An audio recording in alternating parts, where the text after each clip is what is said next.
Hi guys, I'm Jenn Johns. Welcome back to the channel. If you haven't subscribed yet, please make sure you do so. We're almost at 2 million subscribers and I can't wait to hit that milestone. Now in today's cake tutorial, I'm going to be showing you how to turn a cake into a birch bark log cake. And I'm hiding pink camouflage on the inside. Because if you have to wear camo, it might as well be pink. Let's get started on this tutorial. To make an 8-inch cake, we're going to need 6 cups of vanilla cake batter. You're also going to need pink vanilla buttercream. I'll put a link to both of those in the description box. You're going to need a little bit of cocoa, and we're going to be using some white fondant. If you want to make homemade fondant, I'll also put a link in the description box for that. And we're going to be using deep pink, white, and super black gel paste. So I've divided the cake batter up into 4 bowls and they've got equal amounts. And now I'm going to color it with my pink here. I'm giving this one a lot. The next one, all I want to do is give it probably 1 and 2 drops. And then this third one, I'm only going to give 1 drop to. It's going to give me different shades of pink. And then this one up here, I'm going to use my white coloring for it. Get the white coloring in there. Now to mix them up, all you need is a spatula and or a spoon, and just mix them until they're all combined and you don't have any white streaks remaining in your batter. So once you've got all of your cake batters mixed, you want to grease and prepare an 8-inch round cake pan. You're going to need 2 of them. So what I've got here is I'm just going to dump in like spoonfuls of the cake batter all randomly into the pan, and I'm going to use all 3 of the different colors.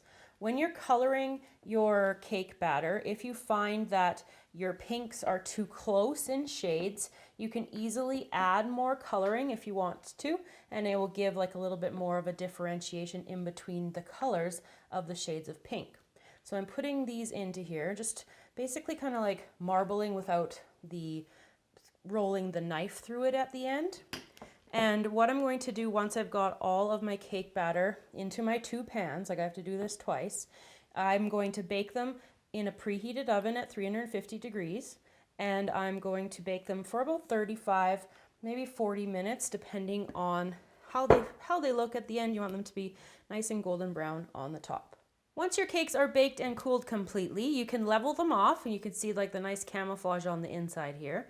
And I'm going to use my pink buttercream, and I'm going to pipe it on here on the top. Using the piping bag for the buttercream is something that I just started doing. I'm finding that it's giving me a lot more control over the amount of buttercream that gets in here in the inside layer here. So I'm just spreading that on, filling in any of the gaps. So you barely have to do anything when you use the piping bag. And then I'm going to flip this second layer over and pop it on top. And I'm going to cover the entire cake with the pink buttercream. I've rolled out my white fondant here, and I'm going to take my cake plate, which is 8 inches round, and I'm going to use a fondant cutter. You can also use a pastry wheel or even like a pizza cutter. Those work really well. I'm just going all the way around the board like there as my guide. Take that off and it's ready to transfer to the cake. To put the fondant piece on the cake, I'm going to use my rolling pin here to roll it up, or just kind of like lever it actually. And I'm just going to put it on the top of the cake here. And you can move it around, and if anything goes extra on the off of it, we can use a knife to cut it off afterwards. So there we go, we've got the top on the cake. So I've placed my largest circle cutter here on top of the cake right in the center, and I'm just going to gently press down. I just want to indent the circle just a little bit. We're going to be making the rings of the tree, and I'm just going to keep going inwards here and working all the way into my smallest circle cutter size here. You don't need to press very hard, just pressing relatively gently. I wish I had circle cutters that would go all the way out to 8 inches as well, but I don't. But I do have a trick to show you guys after I've got these ones here in the center done. So for the outer rings, I'm going to use my fork, and I'm going to press the one prong of my fork into the edge of that last ring, or that largest cookie cutter ring. And I'm just going to go around really, really carefully and really slowly all the way around, following that cookie cutter line. And then the next time I'll pick up the fork and I will follow my last fork line, and I'm going to go all the way around to the outer edge. So on the top, once you have all of your rings, what we're going to do is take a paintbrush with cocoa powder and we're just brushing it onto the top of the cake. The rings will really start to pop out once we get the cocoa powder on there. Also, if you want to etch in any sort of like knots or any breaking in the wood, just take a sharp tool and just do it like we did with the fork and the circle cutters, and you just make any kind of indentation into that. Go over top with the cocoa powder and that will fill in there nicely like that. So you just have to go all the way over the top of your cake here. The height of my cake is 3.5 inches and the distance around the cake is 25 inches. So I've cut out a strip of fondant that is 26 around and then about 4 in height. And that's what I'm going to use to wrap around the cake. So I'm just picking it up here. I'm just going to press it to the side and kind of just flop it on here really. And then just go around like this, pressing it to the side. You want to, it doesn't matter if it overlaps at the bottom or the top. You just want to make sure that you've got it attached here because you can trim everything afterwards. So there we go. And then here, I'm just going to fold that back, kind of like that. And I'm going to trim that with a knife afterwards as well. So I'm just going to keep that there. So just make sure you've got it nice and pressed into the side of your cake here. So to trim the cake, I'm using a sharp knife and I'm just going to trim off this excess here, just cutting straight down. And just cut that down. Any imperfections that you have are going to add to the cake itself. And then you can pinch this little bit back together in there. And then using a fondant cutter, you can just trim off the bottom there.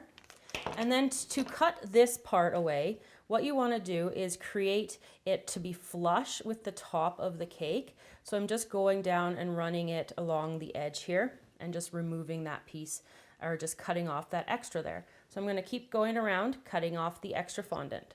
So once we have the fondant on the side of the cake, we're going to take some of the black gel paste, and I've just got a paintbrush here, and I'm just putting some of the black gel paste onto the paintbrush, and we're going to add like some definition to the bark here.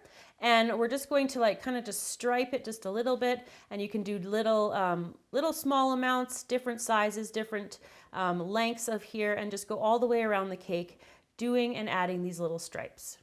So for the last feature on the cake, what I've done is I just etched in a little heart here, like I did on the top, just using my fondant tool. And then just to give it a little bit of accent, I'm just going to brush it on with some cocoa in those cracks. And you can also put the cocoa like all around the cake and like kind of spotting it like I did with these actual black stripes here. Just give it a little bit more kind of color to the bark there. So I'm just going to finish this off and then slice into it so you guys can see the hiding pink camouflage. So there you go, everybody, how to make this birch bark log cake. I've got the pink camouflage cut out here, so the little piece peeking out so you guys can see that. Now I also put initials in the heart up the front. Let me know in the comments whose initials you would put in your heart if you were to make this cake. Now if you like this kind of cake idea, make sure you check out my lumberjack cake. I'll put a link in the description box for that for you. Remember to subscribe to the channel, and I will see you guys all again next time.